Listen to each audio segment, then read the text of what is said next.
องบ่ดึงไว้เพราะใจบ่อยู่เหตุผลที่น้องนั้นหูเพียงอายทนอยู่ก็บ่มีความหมายไปกับเขาซะให้อายหัวน้องฮักเบิดใจมือหน้าอายบ่เหลือไผให้หูว่าใจผู้หญิงคนนี้ที่ฮักอาย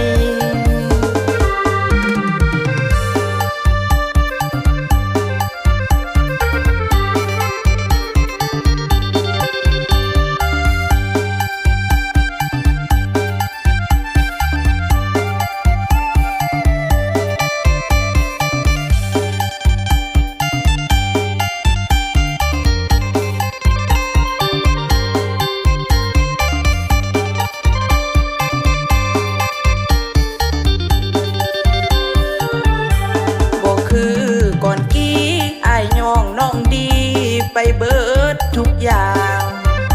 เดี๋ยวนี้ไอมีหนทางน้องผิดทุกอย่างเมื่อไอเบิดใจแค่เว้าเหตุผลว่าเฮาสองคนไปกันบ่ได้ทุกอย่างบอกน้องก็ได้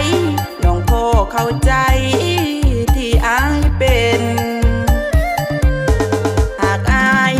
ไปน้องบ่ดึงไว้เพราะใจ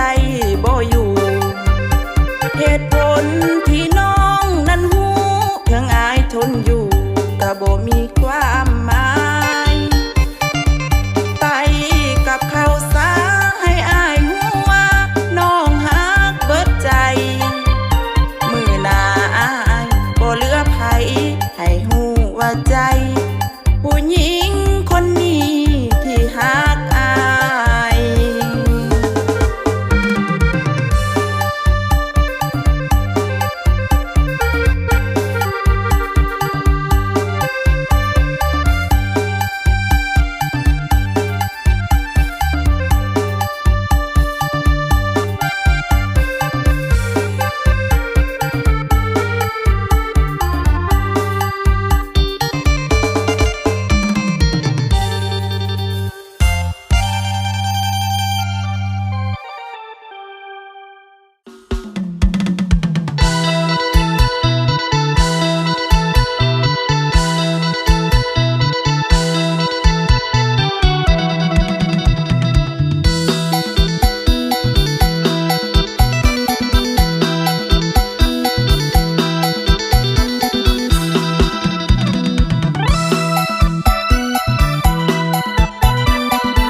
บ่าวสวรรค์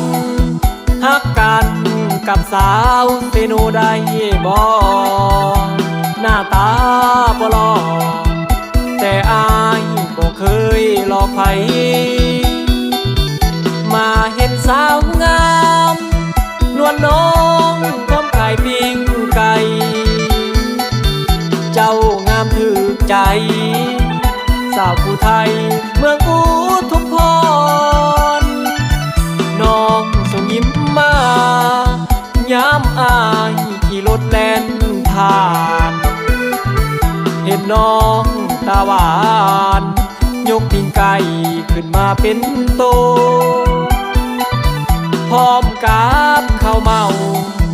ข้าวกำบังคลามก็มีไอเลยสื่อซอยคนดีกินแซ่บนัวดีปิ้งไก่เซโนสาวถิ่นผู้ไทยน้องนางเจ้างามถึงใจน้องขายปิ้งไก่อายมาถามว่าปิ้งเท่าไรคิวรถเซโนน้องคนโก้มาขายทุกวันผู้บ่าวสวรรค์ยังหักอยู่เด้อคนดีสาวเซโนคนโก้อย่าฟ้า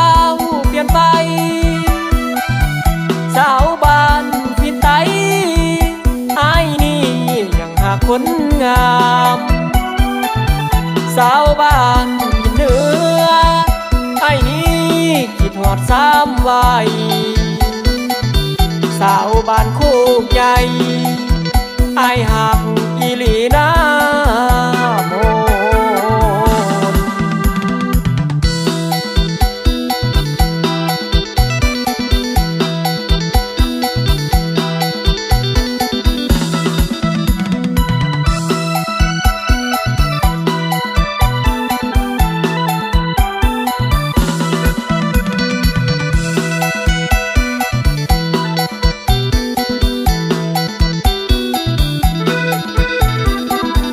สาวถิ่นผู้ไทย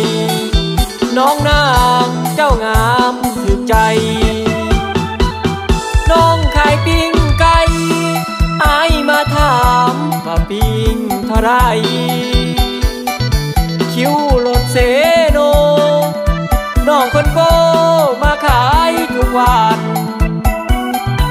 ผู้บ่าวสวรรค์ยังหักอยู่เด้อคนดีสาวเซโนคนโกอย่าฟ้าวเปลี่ยนไปสาวบ้านพิไตอายนี่ยังหากคนงามสาวบ้านพินเหนือไอ้นี่คิดฮอดซ้ำไว้สาวบ้านโคกใหญ่อายหักอีหลีนะโม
น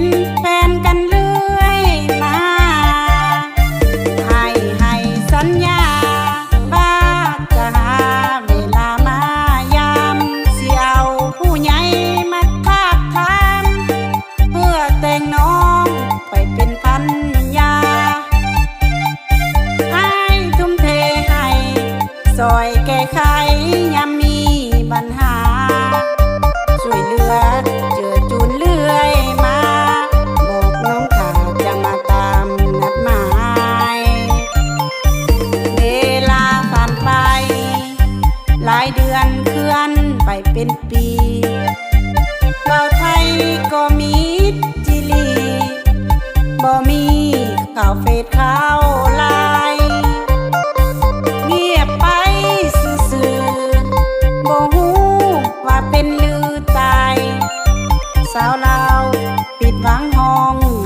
บ่าวไทยก็มีจิลีบ่มีข่าวเฟซข่าวไลน์เงียบไปซื่อๆบ่ฮู้ว่าเป็นลือตายสาวลาวปิดหวังห้องให้ย้อนบ่าวไทยคนนั้นหลอกลวงผู้บ่าวไทยแลนด์หรืออายมีแฟนสาวไทยแล้วว่าเขาส่วนอายเข้าวิวาสาวลาวนี่นาอายจึงบ่ห่วงคำเว้าเคยหวานเวลาผ่าน